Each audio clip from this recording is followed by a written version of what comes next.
if Penix had slipped past the Falcons at 8 and the rest of the quarterbacks went the way they did, then there was the possibility that the Raiders would have taken Penix.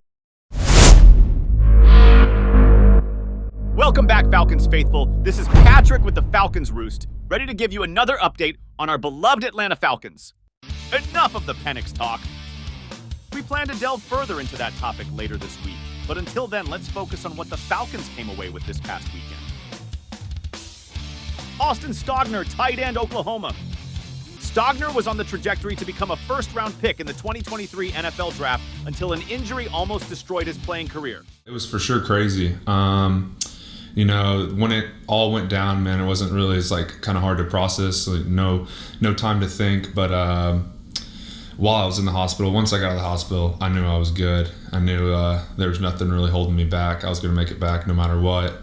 But it for sure wasn't easy making it back, harder than I thought. But I'm here now, and I feel 100% feel the best I've felt since, getting injured, since I've been here. So that's good. He's never even looked close to the player he was before. The Falcons scooped him up after the draft as a camp body with potential to make the 53-man roster on special teams. Jaden Price, cornerback, North Dakota State, at 6 foot, 190 pounds. Price was a special teams ace with a strong work ethic and great character. He averaged 12.8 yards per punt return and had 5 punt return touchdowns over his 5 years as a Bison. My experiences have shaped me into the person and the player that I am.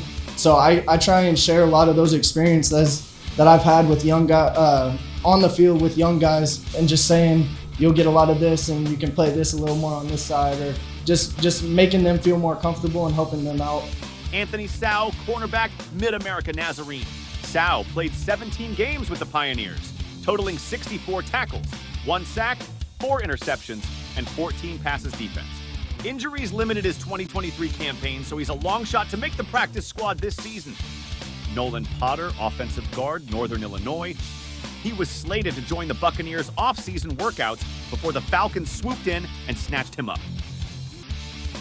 He will likely be moved to guard by the Falcons, giving the second team a solid camp body.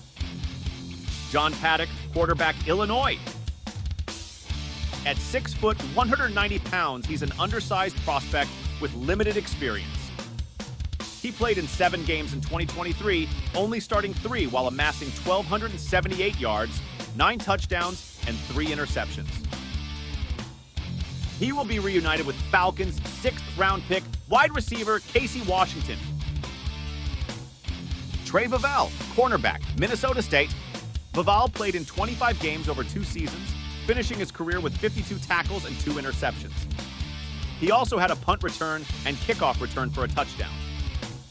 He received second-team All-America honors as a return specialist. It's a rush. I mean, them blocking for me, that's the only reason I'm getting these returns. So shout out to my blockers out there. Ryan Cole, offensive line, Richmond. The 6'5", 308-pound University of Richmond offensive lineman was an Associated Press's FCS third-team All-American this past season. Cole tested out very well as a tackle, running a 4.58 20-yard shuttle, a 32-inch vertical, and a 9-foot 4-inch broad jump. Juqua Jackson, wide receiver, Rutgers. At 5'9" and 180 pounds, Jackson's versatility made him a fixture in the Rutgers offense. Jackson can create separation with his start-stop ability and quickness out of his breaks. After the catch, Jackson shows to be a natural runner, combining his vision, quick acceleration, and ability to run through arm tackles. Overall, he is a nice prospect to evaluate for a spot in a crowded receivers room. Isaiah Wooden, wide receiver, Southern Utah.